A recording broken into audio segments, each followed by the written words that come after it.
सावधानी से सुनिएगा। कुम्भन दास जी के चरित्र में ऐसी एक कथा आती है कि श्री कुम्भन दास जी बहुत अकिंचन थे। उनके घर में धन संपत्ति नहीं थी।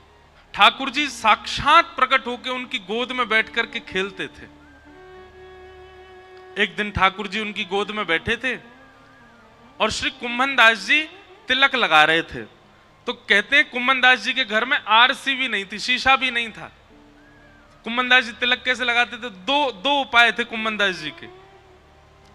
कठौते में जल भरते थे, उसमें अपना प्रतिबिंब देखते थे जल के अंदर, और प्रतिबिंब देख के फिर तिलक लगाते थे। या फिर ठाकुर जी किसी दिन खेलते खेलते उनकी गोद में आ जाते और गोद में बैठे बैठे ठाकुर जी बताते, हाँ कुम्भना यहाँ ते सीधो ले चल लगो। अब यहाँ नीचे तो नेक घुमाए दे, अब यहाँ ते नेक ऊपर कर ले, बीच में यहाँ कोने कर, अब यहाँ कर।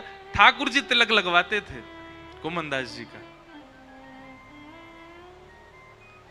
इतने सामीप्य में ठाकुर जी रहते थे। कुम्भन दास जी के चरित्र में आता है कि श्री कुम्भन दास जी जब अपने खेत में हल जोतते थे तो ठाकुर जी ऐसे अपनी पीतांबरी में अनाज आदि जो भी होता था वो लेके स्वयं डालते हुए चलते थे कुम्भन दास जी के साथ। पर कुम्भन दास जी ने कभी ठाकुर जी से कोई याचना नहीं की।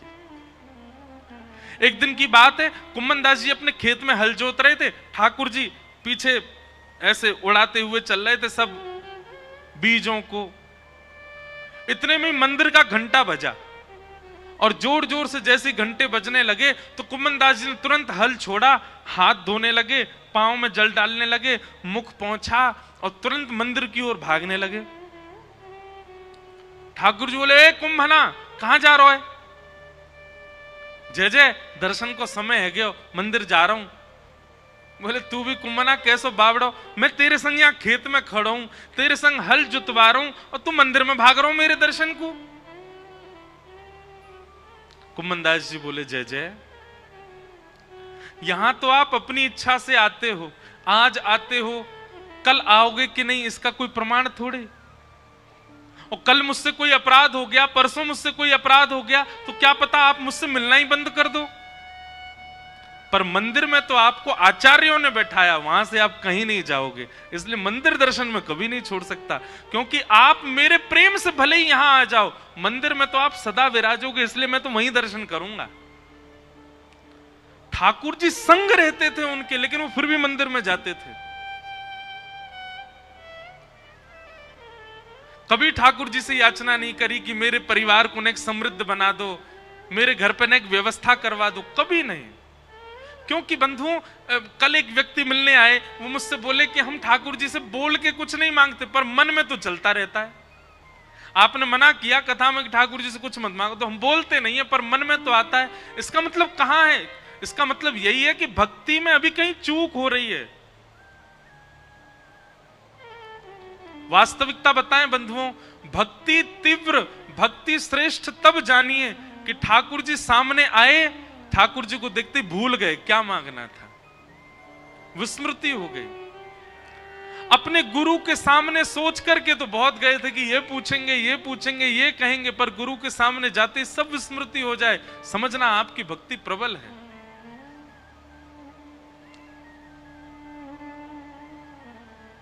लेकिन बुरा नहीं मानिएगा, जो सोच करके गए वो जाकर के मांग लिया, इसका मतलब आप स्वार्थी थे,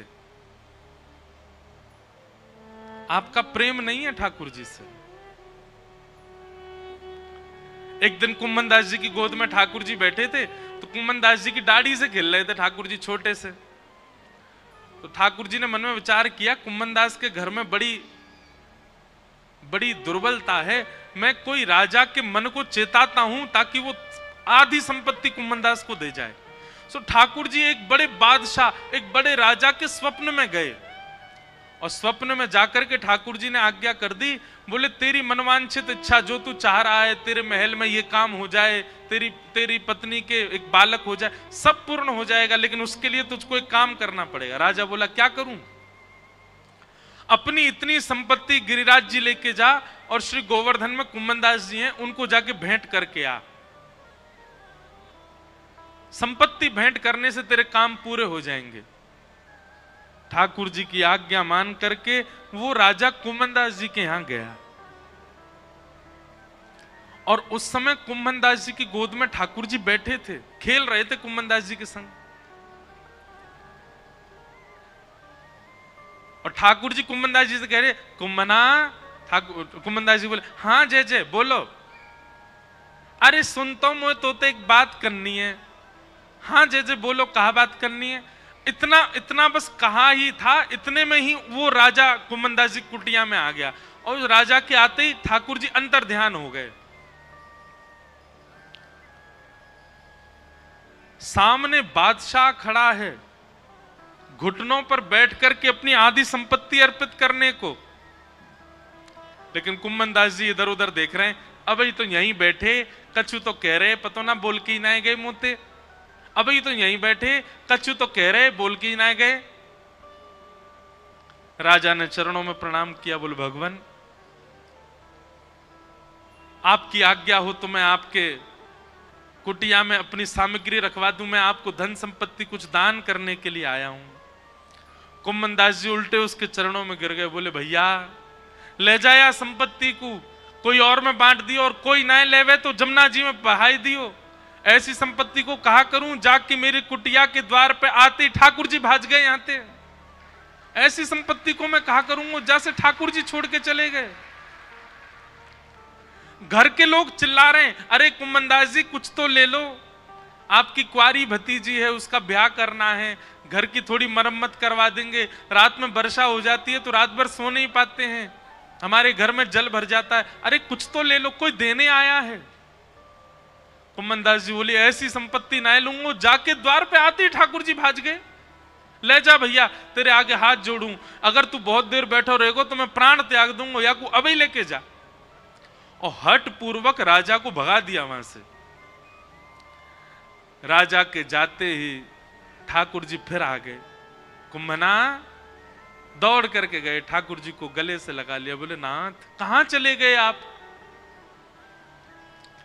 ठाकुर जी बोले, कुम्भनदास एक बात बता, मैंने एक राजा को स्वप्न दियो, स्वप्न में जाकर के वाकू चेतायो कि अपनी आधी संपत्ति ले जाके कुम्भनदास को दे दे, और वो तू को देने आयो, तेने स्वीकार क्यों ना करी? अरे तेरे घर में बैठवे के काजे कोई चद्दर ना है, तिलक लगावे के काजे आरसी तक ना है, तेरी भतीजे के ब्याह के काजे एक एक फूटी कौड़ी तेरे घर में नहीं है। मैंने चेताए करके एक राजा को भेजो, तेने वापिस कर दियो। कुम्भनदास जी ने एक बात कही ठाकुर जी से, जय जय आप सत्य बताइयो, राजा के आते ही आप अंतर्ध्यान है गए। राजा जितनी संपत्ति लेकर के आयो, यदि मैंने वो स्वीकार कर ली होती, अपने घर में धर ली होती, अपने घर में लगा दी होती, तो आपको ये लगती अब तो कुम्भनदास पे खूब संपत्ति आ गई भैया, अब ये अपना घर बना लेगो, सब काम कर लेगो, और आप जो गए थे वो आते ही नहीं लौट करके। पर मैंने उस संपत्ति को स्वीकार नहीं किया, तो आप पूछने के लिए दोबारा आ तो गए मेरे घर पे। यह मेरा सौभाग्य है कि मेरे ठाकुर जी फिर प्रकट हो गए। आपको लगती कि भैया यहाँ पे तो अब सुख समृद्धि है गई, अब अपने आप सब गुजर बसर कर लेगो। अरे लाचार बालक को बार बार मां ध्यान क्यों देती है? वो बालक चलने लग जाए, फिरने लग जाए, बोलने लग जाए, तो मां धीरे धीरे उसको अपनी जिम्मेवारियां समझाने लगती है। तू अब खुद चला कर, खुद उठा कर, खुद तैयार हुआ कर, खुद भोजन किया कर। लेकिन वो बालक लाचार ही रहता है, तो लाचार बालक को मां गोद से छोड़ती नहीं। नाथ मुझे केवल एक ही कामना है आपसे कि मुझे कभी संपत्तिवान मत बनाना, मुझे कभी योग्य मत बनाना। क्यों? बोले मैं असंपत्तिवान रहूंगा तो मैं स्वयं को लाचार मानूंगा, और मुझे लाचार जान आप सदा मुझे अपनी गोद में ही रखोगे नाथ, इसलिए मुझे ऐसे ही रहने दो, मुझे योग्यता नहीं चाहिए। इसे कहते हैं निर्गुण भक्त।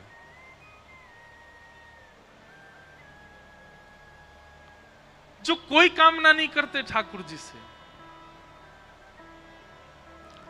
सदा प्रसन्न रहते हैं, ठाकुर जी की रजा में राजी रहते हैं, ये निर्गुण भक्त।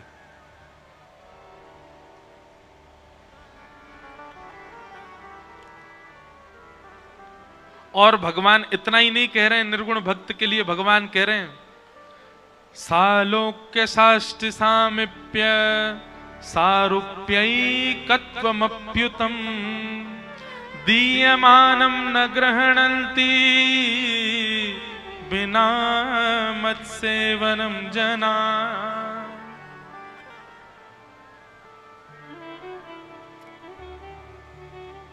पांच प्रकार की मुक्ति होती है। मुक्ति एक नहीं, पांच होती है। कौन कौन सी? सालोक्य, साष्टि, सामिप्य, सारूप्य और एकत्वम। ये पांच मुक्ति हैं। बहुत ध्यान से सुनना।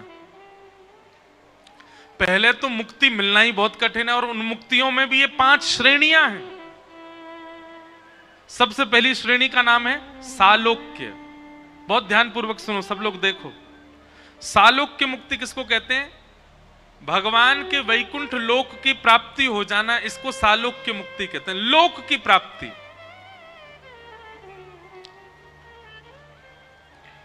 दूसरी मुक्ति का नाम है साष्टि।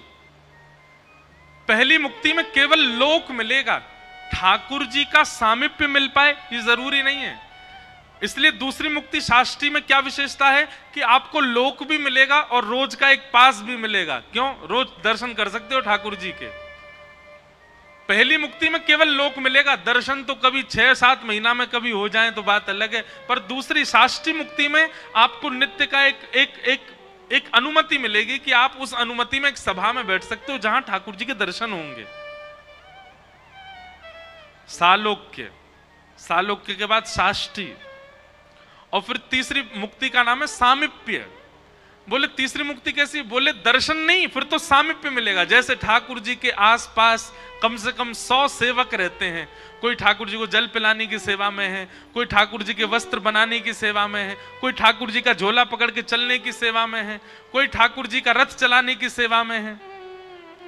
उन सेवा में नित्य ठाकुर जी आपके थोड़े समीप रहेंगे। ये सामीप्य मुक्ति।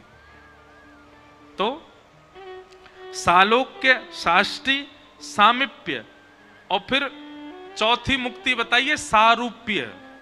सारूप्य मुक्ति कैसी है? बोले ठाकुर जी जैसे ही आप भी चतुर्भुज हो जाओगे, ठाकुर जी जैसा ही रूप मिल जाएगा आपको। और कभी कभी ठाकुर जी को जब किसी से नहीं मिलना होगा तो आपको ही बोल, तू बैठ जा भैया, तू ही ठाकुर जी बन के बैठ जा, सबन को दर्शन दे दे। मतलब एक मित्रता जैसी ठाकुर जी से हो जाएगी। सारूप्य। एक कथा याद आई हमको, ध्यान से सुनना।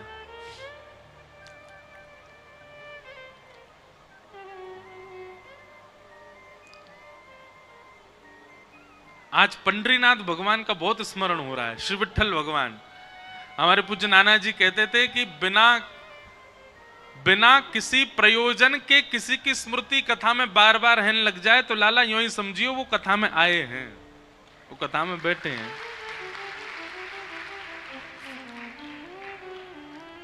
पंडरीनाथ भगवान आपके मध्य प्रदेश से महाराष्ट्र ज्यादा दूर नहीं है। हमारे मंडीदीप वाले तो अभी मेरी पंढरपुर में कथा थी तो आए भी थे। आप लोग भी जाना एक बार। अद्भुत ठाकुर जी हैं पंढरपुर में, ऐसे खड़े कमर पर हाथ रख के, श्री विठ्ठल भगवान। तो नामदेव जी रोज अपनी मां के साथ जाते थे दर्शन करने। बहुत ध्यान से सुनना। नामदेव जी रोज ठाकुर जी से कहते, ठाकुर जी हम भोग बना के मंदिर लाते हैं, आपको पवाते हैं, कभी ऐसा अनुग्रह करो ना कि आप घर आके ही पाओ हमारे। वहीं मां गरम गरम चूल्हे पर रोटी बनाएगी, आप थाली पे बैठना, मैं आपको परोसा करूंगा, मेरे घर पे आके आप प्रसाद पाओगे, बड़ी कृपा होगी। रोज नामदेव जी कहते हैं हमारे घर कब आओगे, हमारे घर कब आओगे।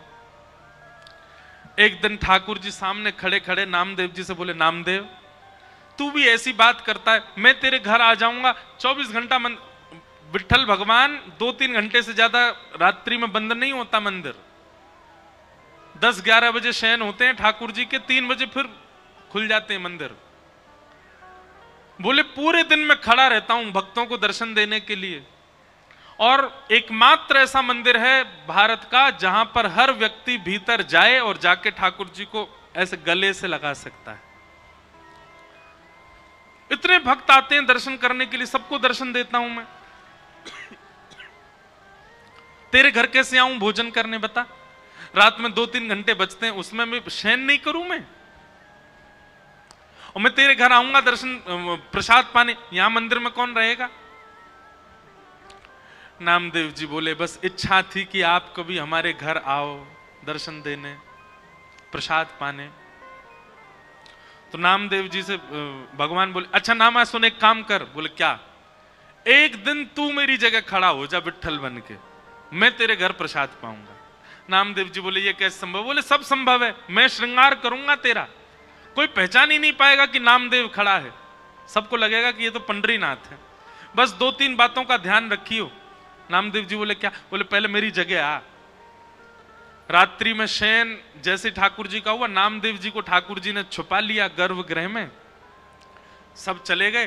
ठाकुर जी अपने स्थान से उतर गए, नामदेव जी को खड़ा किया। बोले खड़े हो जाओ, कमर पर हाथ रख लो। ठीक है। बोले अब ध्यान रखना, पहली बात तो आंख बंद रखना, खोलना नहीं, मैं ऐसे ही खड़ा रहता हूं। ठीक है। दूसरी बात, सुबह 3 बजे पुजारी जी आएंगे और तुमको नींद आ रही होगी बहुत जोर से, वो घंटे घड़ियाल बजाएंगे जोर जोर से, तो घंटे घड़ियाल सुनकर के तुम्हारी नींद खुलेगी, आंख मत खोल लेना, बंदी रखना। और फिर उसके बाद वहां मंगला आरती को वहां बोलते हैं काकड़ा आरती। कौन सी आरती? मंगला आरती को बोलते काकड़ा आरती। तो मंगला आरती जब होगी, आरती के बाद तुम्हारे ऊपर ठंडा ठंडा दूध डाला जाएगा, तुम्हारे ऊपर दही डाली जाएगी, शहद डाला जाएगा, जल डाला जाएगा। उससे ठिठर मत जाना, खड़े रहना स्थिर होके। नामदेव जी बोले अच्छा। फिर बोले काकड़ा आरती के बाद माखन मिश्री मिश्रित करके तुम्हारे मुख से लगाई जाएगी, उसको खा मत जाना, भूख तो बहुत लगेगी तुमको, मुंह में पानी भी आएगा, उसको लगे रहने देना, चाट मत लेना उसको। कहीं तुमने चाट लिया तो सब समझ जाएंगे नामदेव, खूब पिटाई होगी तुम्हारी। जी भगवान। इतने भक्त आएंगे दर्शन करने के लिए और सब आकर के तुम्हारे पैरों को ऐसे पकड़ करके अपना सिर रखा करेंगे। कोई रोएगा, कोई चिल्लाएगा, कोई अपना दुख बताएगा, कोई अपना दर्द बताएगा। सबकी बातें सुन लेना, पूरी मत करना, क्योंकि एक की पूरी करी तो सबकी करनी पड़ जाएंगी। वो सब विधान कर्म का है, सब अपने कर्म से सब भोग लेंगे, पालेंगे, वो सब मैं कर लूंगा व्यवस्थित, तुम मत कर देना। नामदेव जी तो उतरने लगो, जय जय मत आओ भोजन करने, आप खड़े ही हो जाओ। ठाकुर जी बोले नहीं अब तो मैं जाऊंगा, अब तू खड़ा रहे यहीं पे। और नामदेव जी को खड़ा करके भगवान ने उनके अंग का स्पर्श किया, बिल्कुल ऐसे खड़े हो गए जैसे विट्ठल भगवान। ठाकुर जी बोले अब खड़ा रहे, मैं जा रहा हूं तेरे घर। और श्री पंडरीनाथ भगवान पीतांबरी पहने, कस्तूरी की अद्भुत सुगंधी आ रही है, कटाक्ष नेत्र मकराकृत कुंडल पहने हैं और छम छम चलते हुए नामदेव के घर पहुंच गए। नामदेव की मैया से बोले मैया भोजन पवाओ। पहले तो बहुत रोई, स्वागत किया, लिपट गई ठाकुर जी से। मैया बोली नामा गया था आपको लेने, वो कहां है? ठाकुर जी बोले वो व्यस्त है, हमारी जगह खड़ा है मंदिर में। मैया जल्दी भोजन पवाओ। और नामदेव जी की माता जी खूब प्रेम से रोटी बना बना के पवा रही हैं। वहां नामदेव जी खड़े चुपचाप और मन में सोच रहे हैं निमंत्रण मैंने दिया था, सुख मां को मिल रहा है पूरा। इतने में ही पुजारी आ गए, घंटे घड़ियाल बजने लगे, जोर जोर की घंटों की आवाज सुन के नामदेव जी घबरा गए, पर तुरंत स्थिर हो गए, हिलना नहीं है। ठाकुर जी कह के गए, कपाट खुले, बोल पंडली वरदे श्री हरि विठ्ठल ज्ञान देव तुकाराम श्री पंडरीनाथ भगवान की। सब जय जयकार करने लगे। नामदेव जी स्थिर खड़े हैं, अभिषेक हुआ, मुख पे मक्खन लगा दिया, सब काम जो जो ठाकुर जी बता गए सब हुआ। जैसी काकड़ा आरती होने लगी तो पंडरीनाथ भगवान नामदेव जी के घर बैठे थे। घर बैठे बैठे ठाकुर जी के मन में आया मैया चलो नामा से मिलके आते हैं। और एक काली सॉल ठाकुर जी ने ओढ़ी, सिर के ऊपर डाल ली, अपना रूप छुपा लिया कि किसी को दिखूं ना। और भक्तों की पंगत में लंबी लाइन में ठाकुर जी खड़े हैं अपने भक्त को देखने के लिए। जैसे ही ठाकुर जी भीतर पहुंचे और अपनी ब्रह्म वेदी पर जब नामदेव को खड़ा हुआ देखा, ठाकुर जी दूर से बलैया लेने लगे। आहा नामा कितना अच्छा लग रहा है, कितना प्यारा लग रहा है मेरा नामा। ठाकुर अब वहां सब गर्भगृह में जाते हैं। जैसे ही ठाकुर जी गर्भगृह में पहुंचे, कंबल उम्बल में ढक के गए थे। नामदेव जी को पता चल गया ठाकुर जी आए। ठाकुर जी मन ही मन नामदेव से बात कर रहे हैं। बोले नौच लूं तुझे? नामदेव कह रहे नहीं नहीं भगवान, मैं उछट जाऊंगा, पुजारी पकड़ लेंगे मुझको। ज्यों ज्यों ठाकुर जी पास आए, नामदेव जी कह रहे हैं ठाकुर जी आप प्रणाम मत करना मुझको। ठाकुर जी बोले नहीं, आज तो प्रणाम करूंगा, आज तो वंदन करूंगा। और ठाकुर जी जाकर के नामदेव के चरणों से लिपट जाते हैं। नामदेव जी के नेत्रों से अश्रुपात होने लगे। बोले नाथ, हम एक कृपा की आकांक्षा करते हैं, आप इतना भंडार क्यों लुटा देते हैं? ठाकुर जी बार बार रोम रोम की बलैया नामदेव की लेते हैं।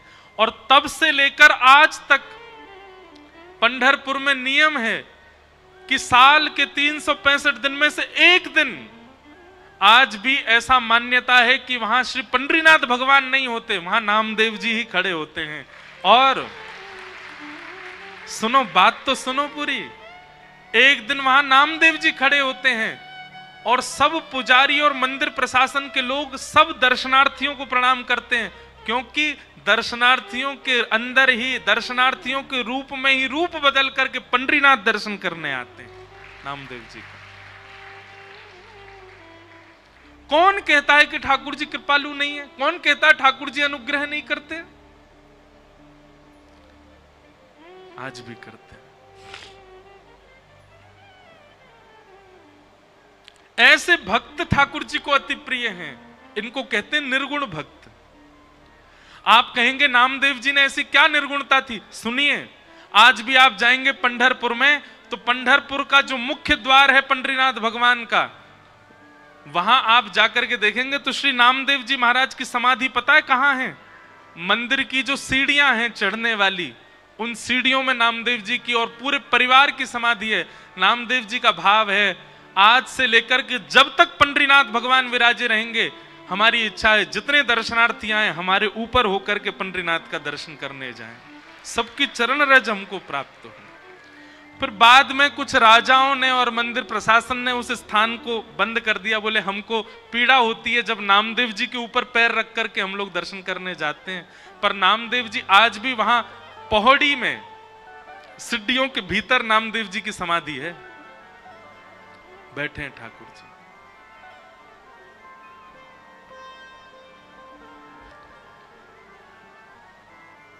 नामदेव जी कीर्तन कर रहे थे और उनके कीर्तन में हजारों वैष्णव नृत्य कर रहे थे। उस कीर्तन की ध्वनि जब पंढरपुर में पंडरीनाथ भगवान को सुनाई दी तो अपनी ब्रह्म वेदी पर खड़े हुए भगवान रुक्मणी जी से कहने लगे, रुक्मणी मैं जाऊं कीर्तन में, मेरा मन नहीं लग रहा, मुझे बहुत अच्छा नामदेव की बहुत याद आ रही है। रुक्मणी जी बोली आप चले गए तो पूरे पूरे कीर्तन को भंग कर दोगे। भगवान बोले क्यों? बोले आपको देख करके सब कीर्तन में मदमस्त हैं, सब छोड़ देंगे, आपको देखने लग जाएंगे। ठाकुर जी बोले मैं रूप बदल के चला जाऊंगा, मैं पीछे जाके खड़ा हो जाऊंगा, मैं किसी के सामने नहीं जाऊंगा, पर मुझे कीर्तन सुनने जाने दो। रुक्मणी जी बोली अच्छा ठीक है जाओ। ठाकुर जी रूप छुपा करके कीर्तन में पहुंचे। नामदेव जी आनंद में भर करके कीर्तन कर रहे थे और नामदेव जी के कीर्तन को सुनते सुनते सुनते ठाकुर जी इतने मंत्रमुग्ध हो गए कि भूल गए कि मुझे खुद को छुपाना है। वस्त्र हट गए, ठाकुर जी का रूप प्रकट हो गया। सब वैष्णव ठाकुर जी को देखने लगे। ठाकुर जी उछल उछल करके नृत्य करते करते करते करते बीच बीच पंडाल में आ गए और ऐसी जोर से घूम घूम करके नृत्य करने लगे। ठाकुर जी के आभूषण गिरने लगे। अरे कहां तक कहें, पीतांबरी तक उतरने लगी ठाकुर जी की, नामदेव जी का कीर्तन सुन के। इतना प्रेम करते हैं ठाकुर जी अपने वैष्णवों से। ऐसे भक्तों को क्या कहते हैं? निर्गुण भक्त। तो मैं निवेदन कर रहा था, निर्गुण भक्त ठाकुर जी को प्रिय क्यों है? सालोक्य, साष्टी, सामिप्य और चौथी भक्ति का नाम क्या बताया था? सारूप्य, अपना रूप प्रदान कर देते हैं ठाकुर जी। और पांचवी मुक्ति का नाम है एकत्वम। एकत्वम मतलब ठाकुर जी में ही विलीन हो जाते हैं, फिर वो सदा ठाकुर जी में रमे रहते हैं। लेकिन ठाकुर जी कहते हैं, मां मेरे निर्गुण भक्त तो इतने त्यागी होते हैं, इतने इतने इतने प्रेमी होते हैं कि मैं पांचों मुक्ति भी उनके सामने प्रस्तुत करता हूं तो दिए मान न ग्रहणंती, वो पांच मुक्ति भी नहीं मांगते। नहीं चाहिए तो क्या चाहिए उनको? केवल अपने अपने अपने अंग वस्त्र को पसार करके मुझसे केवल एक ही बात कहते हैं, क्या?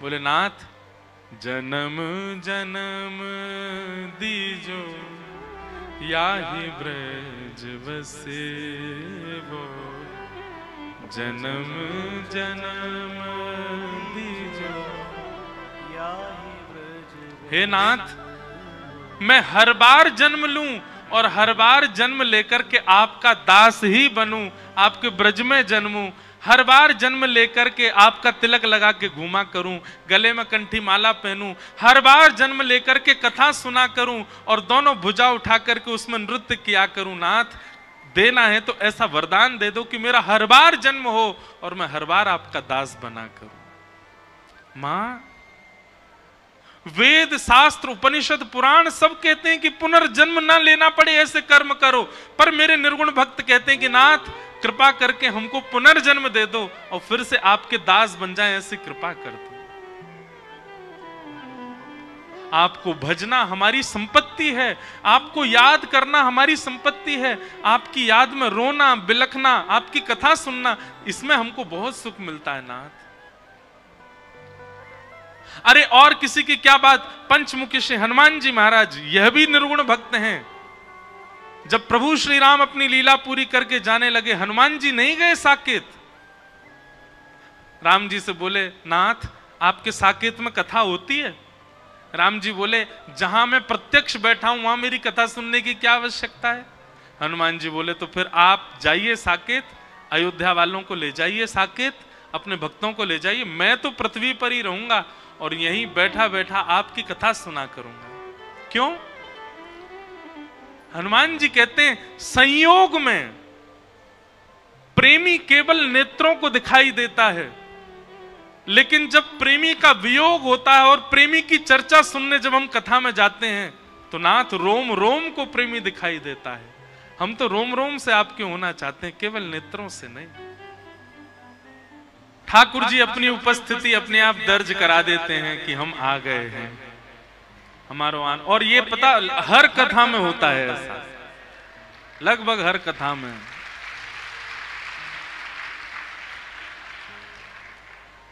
अच्छा, इसके पीछे भी एक प्रमाणित बात है कि लाइट जाने पर हम क्यों कहते हैं ठाकुर जी आ गए। ठाकुर जी का वर्ण कैसा है? श्याम वर्ण के हैं, तो सब श्याम हो जाते हो। लाइट जाती कोई नहीं दिखता, सब शाम हो जाते, इसलिए ठाकुर जी आ गए।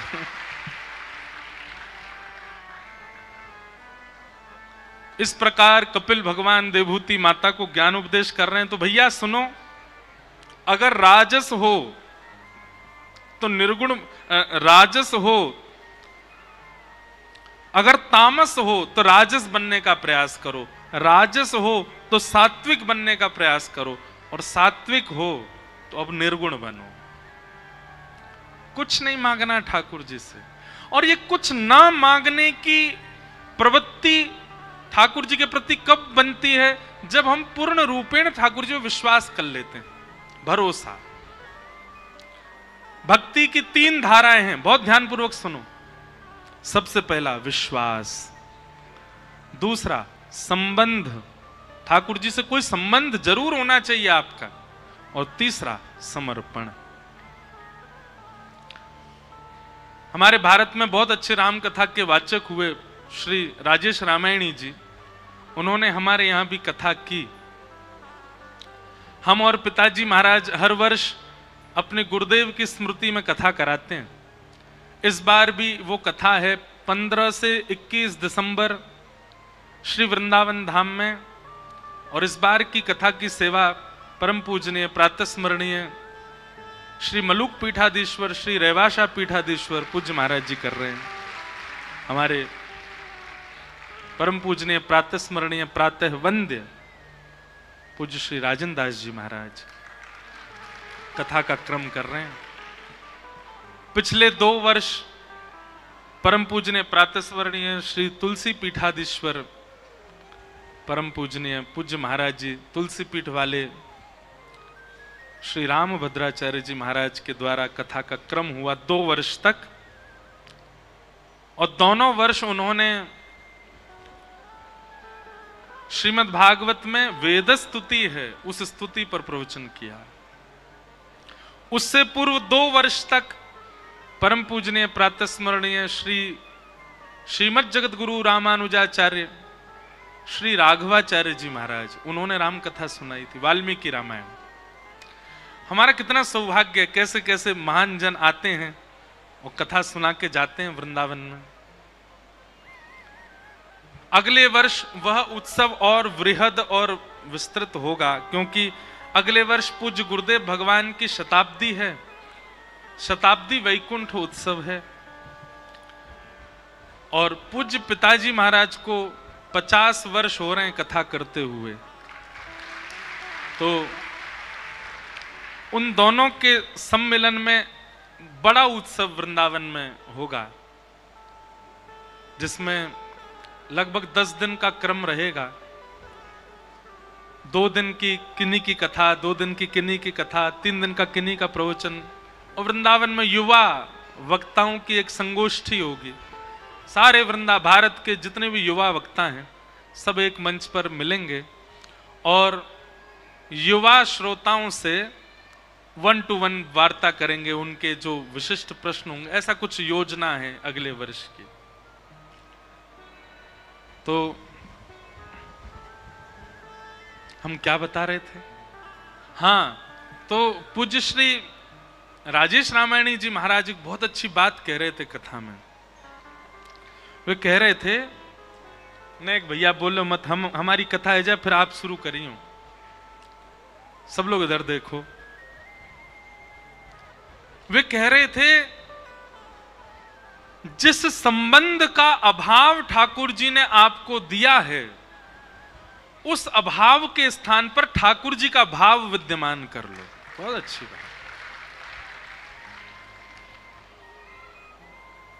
और आज की डेट में एक संबंध का अभाव लगभग सबके जीवन में है, मित्र किसी का भी नहीं, प्रेमी संसार में है ही नहीं है।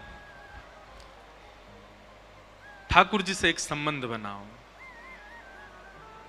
मेरे तो गिरधर गोपाल दूसरों न कोई, दूसरों न कोई। भाई छोड़या बंधु छोड़या छोड़या जग से, साधुअन संग बैठ बैठ, साधुअन संग बैठ बैठ, लोक लाज खोई रे। मेरे तो गिरधर गोपाल दूसरों न कोई, दूसरों न कोई। तो सबसे पहले भक्ति में विश्वास जगाओ ठाकुर जी के प्रति। और वह विश्वास सामान्य नहीं, इतना अटूट होना चाहिए ठाकुर जी के प्रति कि मेरे संग जो हो रहा है, गिरते गिरते चलते चलते गिर गए, नाक में लग गई तो भी ठाकुर जी विश्वास रखो कुछ अच्छा ही होना है, इसलिए नाक टूटी है मेरी। इतना भरोसा रखो ठाकुर जी पे। करोड़ों का कोई मुनाफा होने वाला था, वर्षों से प्रतीक्षा कर रहे थे, तब जाकर के कुछ करोड़ों की संपत्ति आने वाली थी, पर किसी कारण से छूट गई। समझ जाना ठाकुर जी शायद हमारे घर को लंका नहीं बनाना चाह रहे थे, इसीलिए नहीं आई। जिससे बहुत प्रेम करते हैं उसके लिए माता जी से लड़ लिए, पिताजी से लड़ लिए, भाइयों से लड़ लिए, जन्म कुंडलियां दिखवा ली, फिर भी विवाह नहीं हो पाया। समझ जाना ठाकुर जी पहले ही चाह रहे थे या तो बढ़िया आवेगी भैया जीवन में, या तो बढ़िया आवेगो, या के काजे इतनो मत रोवे। हर चीज में ठाकुर जी की कृपा मानो, यह विश्वास अटूट चित्त में लाओ। तो भक्ति की प्रथम धारा विश्वास। ज्ञान जिज्ञासा के पात्र में ही टिकता है। जिस व्यक्ति के पास जिज्ञासा नहीं है वो ज्ञान को स्थिर नहीं कर पाएगा चित्त में। बहुत सावधानी से शब्दों को सुनिएगा और समझिए हम क्या कहना चाह रहे हैं। जिस व्यक्ति के चित्त में जिज्ञासा नहीं है वो ज्ञान लेकर के भी उसको स्थिर नहीं कर पाएगा। ज्ञान पाना एक बात होती है, धन पाना एक बात होती है, ऐश्वर्य पाना एक बात होती है, पर उसको टिका करके रखना, अनवरत अपने पास रखना, यह विशेष बात होती है। जीवन में सब लोगों को कभी न कभी ज्ञान मिलता है, कभी ना कभी धन भी मिलता है, कभी ना कभी ऐश्वर्य भी मिलता है, कभी ना कभी यश कीर्ति भी मिलती है, कभी ना कभी भक्ति वैराग्य भी मिलता है, पर इन सब भावों को स्थिर रखना ये बहुत मुश्किल है। अनन्याम चिंतयन्त्यो माम,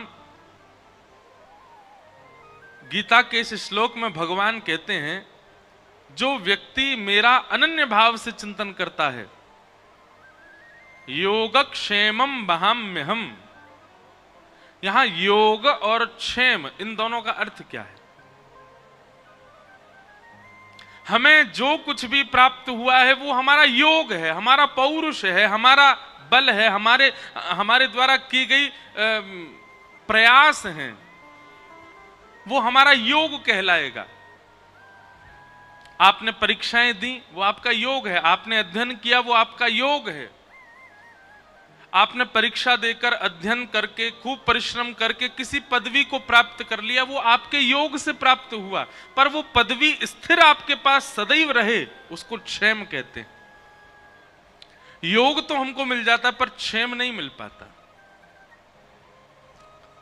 योगक्षेमम वहाम्यहम्, ठाकुर जी कहते हैं जो अनन्य भाव से मेरा चिंतन करता है उसके योग से मिलने वाली उपलब्धि उसको क्षेम करके माने स्थिर करके वहाम्यहम्, मैं वहाम्य करता हूं।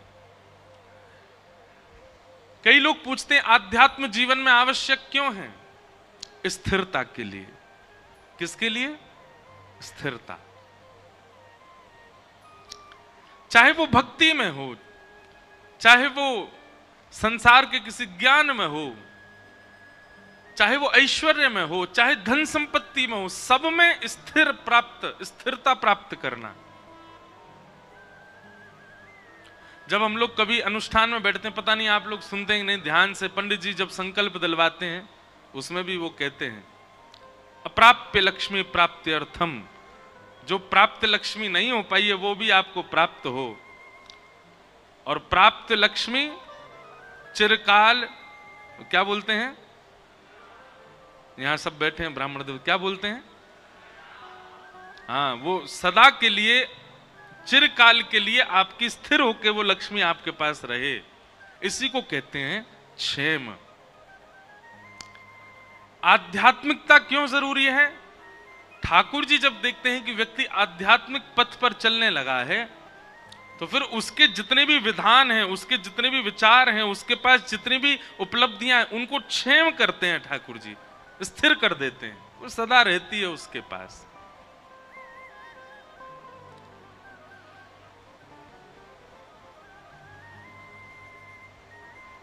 भगवान कपिल से देवभूति माता अपनी जिज्ञासाएं पूछ रही हैं। कल हमने 2-3 प्रश्न सुने थे देवभूति माता के, बहुत सुंदर प्रसंग है। हमने विस्तार से कपिल देवभूति संवाद 1 महीने की कथा हुई थी नासिक में, वहां कहा था। इतना विस्तार फिर भी नहीं हो पाया था, पर बहुत हद तक, कम से कम शायद 9 दिन तक वहां कपिल विभूति संवाद पर चर्चा हुई थी। अभी फिर से हमारी 1 महीना की होने वाली है नासिक में ही। अब तो बहुत लोग आ गए कि 1 महीना की कथा दो। जयपुर में भी 1 महीना की भक्तमाल दो। जहां कथा करने जाते हैं वो सब कहते हैं 1 सप्ताह नहीं, अब तो 1 महीना की कथा दो। हम कहते हैं हम भी अपनी मैया के इकलौते हैं। हमारी माता जी बेचारी, हम बिना 1 महीना की कथा किए तो 2-3 महीना से घर ही नहीं गए। बहुत मुश्किल से थोड़ी देर के लिए गए थे अभी।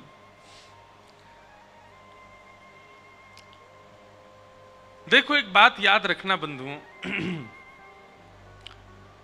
कर्तव्य का निर्वहन भी बहुत आवश्यक है। अभी आज ही किसी ने मुझे प्रश्न किया है क्या कि मेरे मन में अत्यंत वैराग्य उत्पन्न होने के कारण मैं अपना गृहस्थ जीवन संचालन में असमर्थ हो रहा हूं। क्या पता कितने जन्म मेरे बीत चुके हैं और हर जन्म को मैंने व्यर्थ गवाया है। अब मैं अपना यह जीवन हरि के चरणों में पूर्णतः समर्पित करना चाहता हूं। कृपया मेरा मार्गदर्शन करिए, क्योंकि वह गुरु ही होता है जो हमें भगवान से जोड़ते हैं। क्योंकि हम यदि सीधे भगवान के चरणों में जाते हैं तो हो सकता है कि वह हमारी परीक्षा के लिए सर्वप्रथम माया तो भेजें। मतलब आपका कहने का मतलब है गुरु को आगे करके चलो, चाहे परीक्षा उसी की हो जाए। आपका भाव सुंदर है, लेकिन भैया हमारी एक बात सुनो। पृथ्वी पर मेरे से लेकर के आप सब तक का यहां पर आना अपने कर्तव्यों से, अपने कर्तव्यों के निर्वहन के लिए हुआ है। इसलिए जीवन में जो बिना आपके परिश्रम किए, बिना आपके कुछ गलत या सही किए जो आता है वो आपको निभाना पड़ेगा। गृहस्थाश्रम वो गलत नहीं है, आप उसके प्रति इतनी भावना ऐसी क्यों रखते हैं कि उसमें रहकर के भगवत भजन नहीं हो सकता।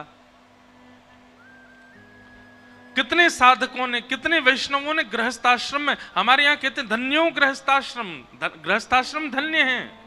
और इसमें अगर आप कहो कि महाराज जी हमारा गृहस्थाश्रम आके देखो, सब प्रतिकूल हैं, पत्नी भी प्रतिकूल, बच्चे भी प्रतिकूल, माता पिता भी प्रतिकूल, परिवार भी प्रतिकूल। एक बात याद रखिएगा, मैं कथा में कहा करता हूं, धारा जिस तरफ है उस तरफ नाव यदि नाविक चलाने लग जाए तो यह नाव चलाने वाले की खूबी नहीं है। धारा जिस तरफ है नाव अपने आप चल जाएगी, लेकिन धारा की विपरीत में नाव चलाना यह नाविक की प्रामाणिकता बताता है। आप ये चाहते हो कि सब अनुकूल हो जाए और उस अनुकूलता में मैं भजन करूं, कोई बड़ी बात नहीं है। माताजी डॉक्टर, पिताजी डॉक्टर, भैया डॉक्टर, बहन डॉक्टर, पत्नी भी डॉक्टर, तो फिर अपने आप डॉक्टर बनी गए तो कोई बड़ी बात नहीं है। लेकिन पिताजी वकील, माताजी हाउसवाइफ, भैया व्यापारी, बहन बीटेक कर रही है, इंजीनियर, और तब आप सबसे अलग हटके डॉक्टर बन जाओ तो आपकी प्रशंसा की जाती है। ठीक वैसे ही अनुकूल अवस्था में भगवत प्राप्ति करना ये बड़ी बात नहीं है। प्रतिकूल अवस्था में भगवत प्राप्ति करना, ऐसे किसी भक्त को नहीं देखा जैसा प्रेम ठाकुर जी ने प्रहलाद को किया। प्रहलाद को गोद में बैठा लिया, गले में अंक में भर लिया और जीव निकाल करके ठाकुर जी चाट रहे हैं प्रहलाद को। क्यों? क्योंकि प्रहलाद विपरीत अवस्था में भगवत प्राप्ति कर रहा है। पत्नी अनुकूल नहीं है तो चिंता मत करो। तुकाराम जी महाराज की पत्नी अनुकूल नहीं थी, वो दिन भर सुनाती रहती थी। वो पूरे दिन प्रवचन करते रहते हो, भजन करते रहते हो, कथा सुनाते रहते हो, घर का कोई काम धंधा तुमसे होता नहीं। तुकाराम जी सुनते रहते थे, मन मन विचार करते थे, मेरे विठ्ठल आपने मेरी पत्नी को इतना प्रतिकूल बना दिया कि जो थोड़ा बहुत प्रेम इसके प्रति होना चाहिए वो भी आपको ही हो गया है, इससे होता ही नहीं मुझे। आपने प्रतिकूल पत्नी देकर के इसके हिस्से का प्रेम भी अपना बना लिया। तुकाराम जी की पत्नी ने एक दिन कहा, जाओ कुछ विक्रय करके आओ, व्यापार कर कुछ धन लेके आओ। गन्ना बेचने के लिए गए तुकाराम जी महाराज। जैसे ही घर से बाहर गए, थोड़ी दूर पर ही पहुंचे होंगे, छोटे छोटे बच्चे उनके पीछे दौड़ने लगे, गन्ना खाएंगे गन्ना खाएंगे।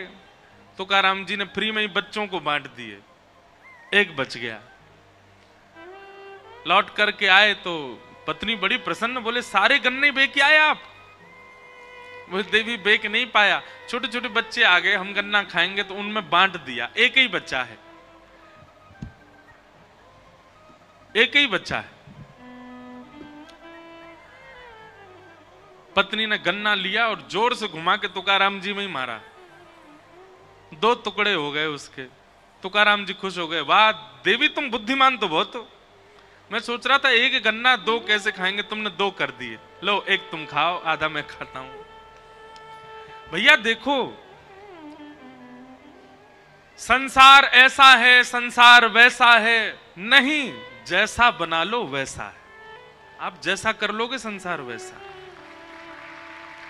आप कितना भी बुरा मान लीजिए, आप एक काम कीजिए, कल का, कहां से आवाज आ रही भैया, कौन ढोलक बजा रहा हो? नेक शांति रखियो हैं। 2 बजे तक खूब बजाया करो, 6 बजे के बाद भी खूब बजाओ, बस 2 से 6 हमको बोलने दो। क्या बता रहा था मैं? हाँ, कल एक काम करना, सुबह उठते ही नकारात्मक दृष्टि रखना, जिसको देखो उसको गलत ही देखना। शाम तक पूरी दुनिया ही नरक दिखने लगेगी आपको, लेकिन करना नहीं। पता है क्यों? क्योंकि नकारात्मक भाव में जब आप प्रवेश करते हो ना, तो बहुत लंबे समय तक प्रवेश कर जाते हो। सकारात्मक देखो, सब में गुण का दर्शन करो, सब में अच्छाइयों का दर्शन करो, सब में भावों का दर्शन करो, सब अच्छे दिखेंगे, सब में भाव दिखेगा।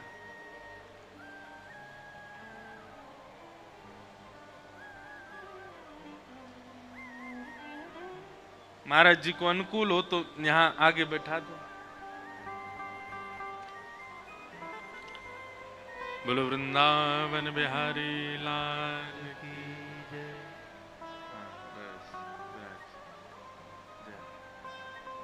विराज। तो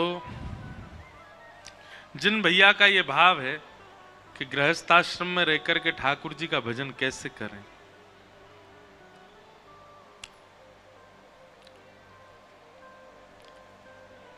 भगवत प्राप्ति करनी होगी ना तो कैसे भी कर लोगे, और नहीं करनी होगी तो विरक्त होकर के भी नहीं कर पाओगे। इसलिए जैसी व्यवस्था अवस्था ठाकुर जी ने निर्माण कर दी है चारों ओर, उसी को स्वीकार कीजिए और उसी में ही ठाकुर जी की प्राप्ति करो। अपनी तरफ से कुछ विशेष करने का प्रयास मत कीजिए।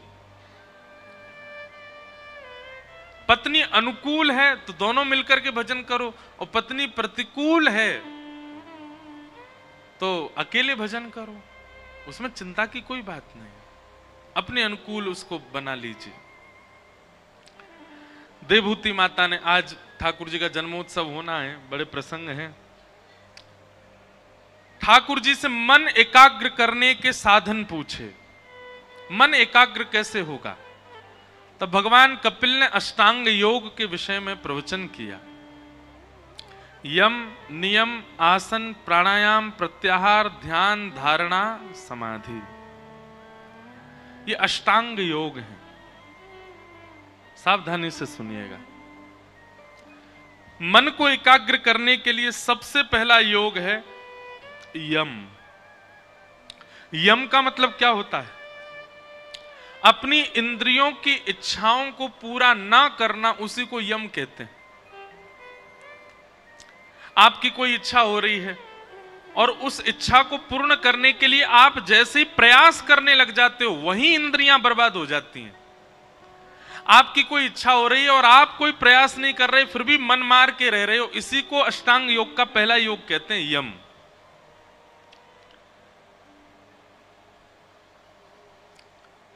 भोपाल में प्रसिद्ध क्या है खाने पीने वाला? कुछ है प्रसिद्ध? कुछ नहीं है, ऐसे ही है। क्या?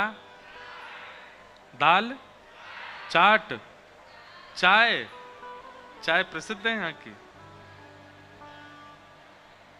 हमने तो बहुत कुछ खाया, प्रसिद्ध बता बता के खिलाया।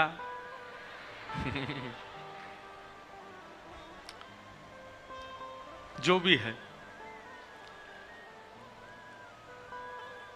यम, यम यानी कि इंद्रियों की इच्छाओं को पूरा ना करना, उसका दमन करना। आपकी कोई इच्छा होती है और आप तुरंत प्रयास में लग जाते हैं, इंद्रियां उसी समय, मन उसी समय आपके हाथ से निकल गया। इच्छा हो रही है, कुछ खाना है, कुछ देखना है, कुछ करना है, उस समय अपने मन को कैसे भी करके रोको, नहीं नहीं करना, नहीं खाना है, नहीं करना। घर में जो बना उसी से ही मन चलाओ, यम। दूसरा नियम, एक नियम का पालन करो। कोई भी एक नियम आपका निश्चित होना चाहिए और वो नियम सद नियम होना चाहिए। कोई भी एक नियम धारण करो, यम। दूसरी बात नियम। तीसरा प्राणायाम, अनुलोम विलोम करो। एक नासिका छिद्र से जब श्वास भीतर लेते हो उस समय ठाकुर जी का कोई नाम रटते हुए नासिका में छिद्र भीतर में श्वास भीतर लो। दोनों नासिका छिद्र बंद करके ब्रह्मरंध्र में उस सांस को रखो, तब भी भगवान नाम जपो। दूसरी नासिका छिद्र से जब श्वास छोड़ो तब भी भगवान नाम जपो। इस प्रकार भगवान नाम के साथ आप अनुलोम विलोम करोगे, आपका मन एकाग्र होगा। यम, नियम, प्राणायाम। वैसे तो आसन आता है पहले, आसन। चौथी बात, आसन को सिद्ध करो। एक आसन में बहुत देर तक बैठने का प्रयास करो। कम से कम कथा सुनते हैं तो उस समय एक ही आसन धारण करके रखो। आप कहते हैं पैरों में दर्द हो रहा है, पैरों में दर्द कब होता है? जब आपका मन पैरों में लगा होगा। कथा में लगाओगे तो आपको पता भी नहीं चलेगा, 4 घंटे निकल जाएंगे। यम, नियम, आसन, प्राणायाम और 5वां है प्रत्याहार, आहार की शुद्धि। हमारे शास्त्रों में आहार शुद्धि पर बहुत विशेष ध्यान रखा गया। आप जैसा खाते हैं उससे आपके ऊपर प्रभाव पड़ेगा ही पड़ेगा। कभी जभी की बात अलग है, लेकिन ज्यादातर प्रयास किया करो कोई घर का ही भोजन करो और ठाकुर जी को निवेदित करके ही करो। आहार से बहुत बड़ा असर पड़ता है आपके विचारों पर, आपकी मानसिकता पर, आपकी बुद्धि पर। यम, नियम, आसन, प्राणायाम, प्रत्याहार और फिर ध्यान, धारणा, समाधि। मैं ऐसा कथा में कहा करता हूं कि 5 नियम आप पालन कर लो। ये 3 नियम आपको करने नहीं पड़ेंगे जो बाद के हैं, ये 3 नियम अपने आप हो जाएंगे। ध्यान, धारणा और समाधि। अभी आप ध्यान लगाने बैठोगे नेत्र बंद करके तो आपको कुछ भी दिख सकता है, लेकिन आपकी ये 5 आसन यदि शुद्ध हो जाएंगे तो आपके ध्यान में वही आएगा जो आप सोच रहे होंगे। आप समाधि की यात्रा तक भी पहुंच सकते हैं यदि आपके 5 नियम शुद्ध होंगे तो। यम, नियम, आसन, प्राणायाम, प्रत्याहार, इन 5 को करने का प्रयास करो। पहली बात, इंद्रियों को जीतो। कोई एक नियम बनाओ, आसन को जीतो, प्राणायाम करो और आहार को शुद्ध रखो। इन 5 से मन एकाग्र, मन कहीं भटक तो जाए आपका? नहीं भटक सकता, एकाग्र रहेगा। इस प्रकार भगवान कपिल ने अष्टांग योग के विषय में बताया। तत्पश्चात देवभूति माता ने कहा, आपके कितने प्रकार के भक्त होते हैं और आपको कौन से प्रिय हैं, कृपा कर उनके बारे में बताओ। तब भगवान अपने भक्तों के विषय में बताते हुए कह रहे हैं,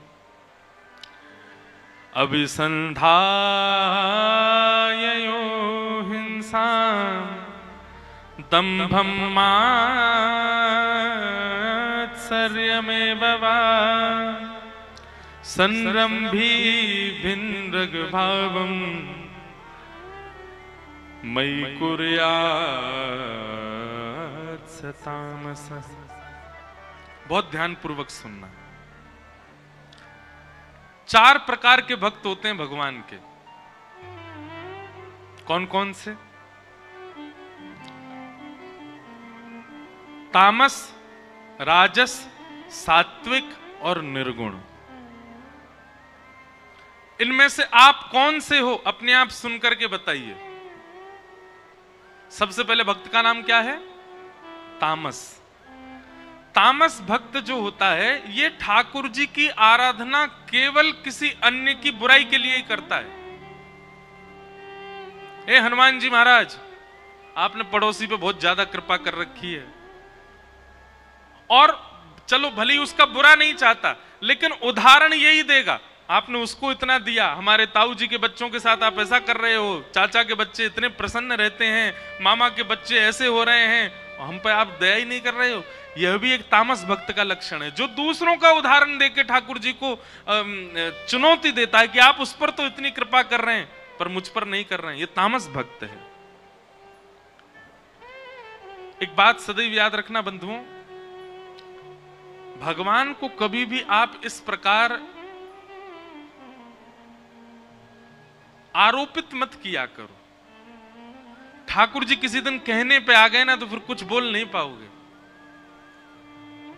भगवान कहेंगे पुलस्त ऋषि के खानदान में भेजा था रावण को, ब्राह्मण कुल में भेजा था रावण को, सबको एक बुद्धि, उसको 10 बुद्धि प्रदान की थी, सोने की नगरी में रहता था रावण, मंदोदरी जैसी पत्नी प्रदान की, लेकिन उसके बाद भी अपना सर्वनाश कर लिया। इसमें मैंने क्या गलत किया? मैंने तो सर्वगुण संपन्न भेजा था रावण को।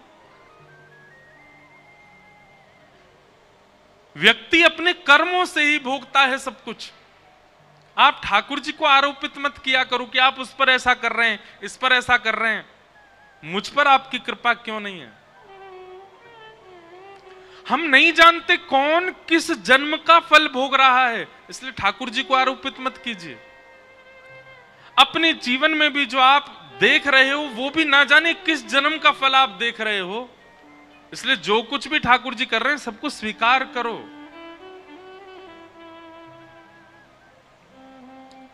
नहीं तो आप तामसी भक्त माने जाओगे, और तामसी भक्त के लिए भगवान कहते हैं मुझे प्रिय नहीं है। पहला भक्त तामसी भक्त। दूसरे भक्त का नाम है राजस भक्त। राजस भक्त का लक्षण क्या है?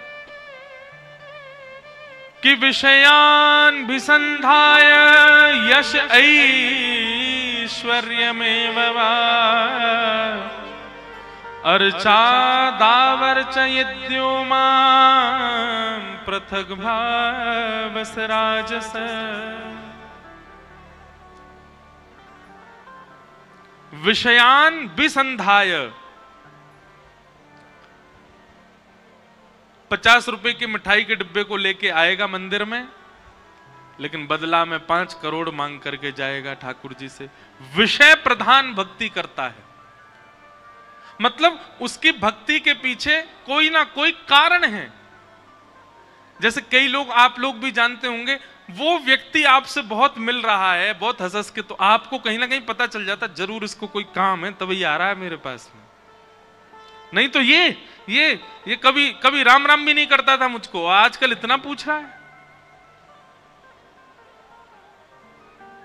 ठीक वैसे ही जब आप ठाकुर जी के पास जाना विषयों के लिए शुरू करते हैं, पहले तो ठाकुर जी प्रभावित होते हैं, अरे वाह देखो, आओ हो आज तो इंद्रेश आया है, ओह क्या लेके आया, ओ मिठाई लेके आया, कलाकंद लेके आया है, वाह।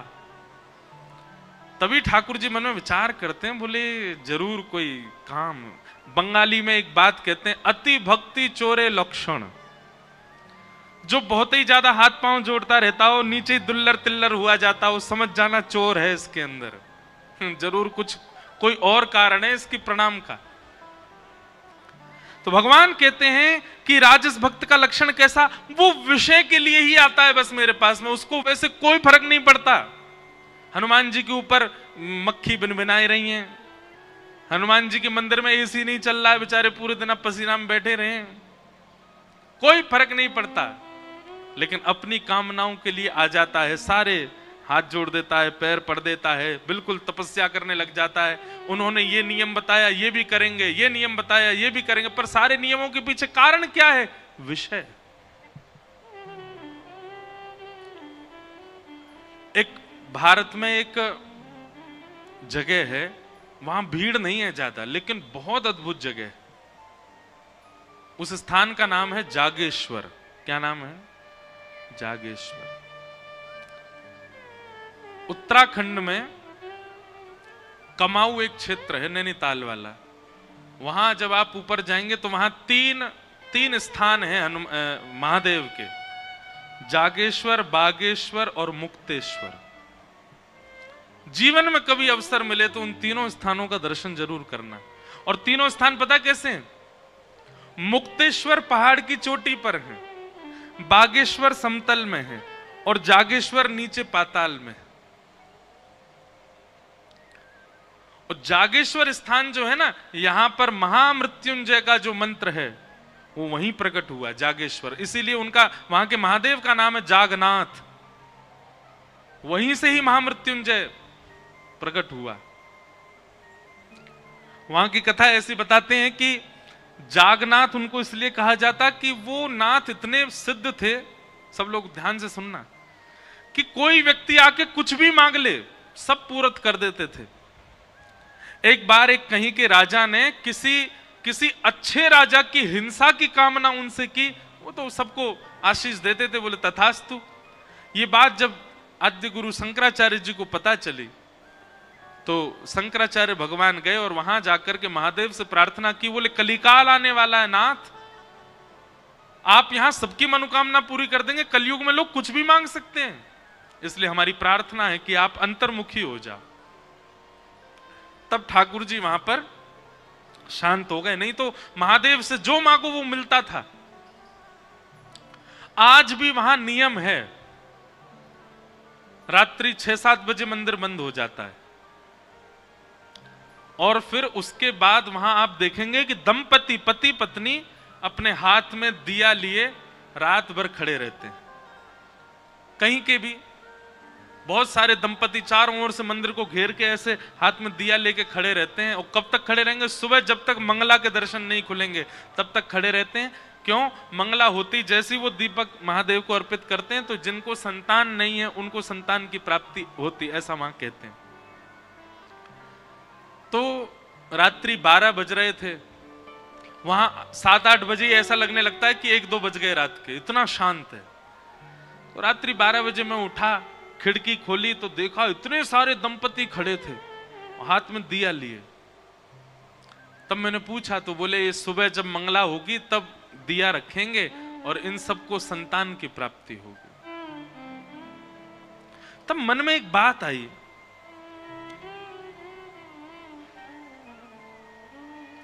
व्यक्ति को पता है कि अगर मैं इन देव के सामने ऐसा कुछ करूंगा तो मैं जो चाहूंगा वो मुझे मिलेगा।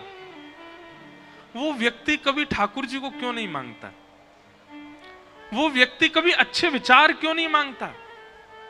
वो व्यक्ति कभी ऐसा क्यों नहीं मांगता कि नाथ मेरे अंदर ईर्ष्या बहुत है, मेरे अंदर क्रोध बहुत है, मेरे अंदर काम बहुत है, लोभ बहुत है, हे महादेव मैं रात भर खड़ा होकर तब करूंगा, आप कृपा करके मेरे चित्त को शुद्ध कीजिए। कभी ऐसी भावना क्यों नहीं उत्पन्न होती? हम सब जगह विषय क्यों मांगते हैं?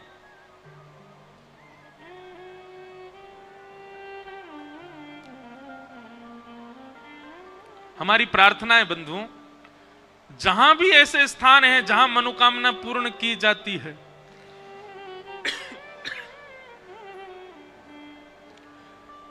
अगली बार आप जब वहां जाएं, एक बार हमारे कहे से कोई विषय मत मांगो, शुद्ध विचार मांगो, शुद्ध व्यक्तित्व मांगो, हम शुद्ध इंसान बने, ऐसी कोई कामना करो ठाकुर जी से।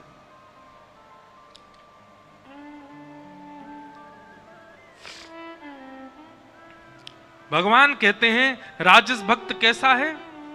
बोले विषय प्रधान भक्ति करता है, केवल विषय की कामना करता है। और दूसरी बात, यश ऐश्वर्य में बाबा, केवल यश के लिए, ऐश्वर्य के लिए, संपत्ति के लिए मेरे आगे सर झुकाता है। और इसकी एक विशेष बात बताई गई, बोले अर्चा दावर चयिद्यो माम पृथक भावस राजस, केवल मेरे अर्चा विग्रह में निष्ठा रखता है, मेरी कथा से कोई मतलब नहीं, मेरे भक्तजनों से कोई मतलब नहीं, संतजनों से कोई मतलब नहीं, सत्संग से कोई मतलब नहीं, केवल मेरी मूर्ति की पूजा में ही इसकी निष्ठा रहती है। ऐसे भक्त को मां मैं राजस भक्त कहता हूं। मां ने कहा वो आपको अच्छे लगते हैं? ठाकुर जी बोले बिल्कुल अच्छे नहीं लगते, ना तामस अच्छे लगते ना राजस अच्छे लगते। तीसरे भक्त का नाम क्या है? तब भगवान तीसरे भक्त का नाम कहते हैं सात्विक। और इस सात्विक भक्त के लक्षण क्या हैं? तब ठाकुर जी कहते हैं कि कर्म निर्हारम उद्दिश्य परस्मिन् वापदर्पणम यज्ञे दश्व्यमिति वा पृथग भावस सात्विक। कर्म निर्हार मुद्देश्य, वो जो कुछ भी करता है भले ही उसने परिश्रम करके किया, भले ही उसने बलपूर्वक किया, भले ही उसने बहुत बहुत अनुनय विनय करके किया, लेकिन फिर भी वो हर कर्म के फल के रूप में यही कहता है कि सब ठाकुर जी ने कराया, मेरी कोई क्षमता नहीं थी। मैं जो कुछ भी कर रहा हूं, मैं कथा सुना रहा हूं, मैं किसी व्यक्ति को श्रेष्ठ बना रहा हूं, असहाय लोगों की सहायता कर रहा हूं, असहाय लोगों के इलाज के लिए अस्पताल बनवा रहा हूं, असहाय बालकों को विद्यालय में पढ़वा रहा हूं, आदि आदि जो कुछ भी अपने जीवन में करता है सबके पीछे एक ही भाव रखता है कि सब ठाकुर जी करा रहे हैं, मेरी ये क्षमता नहीं थी।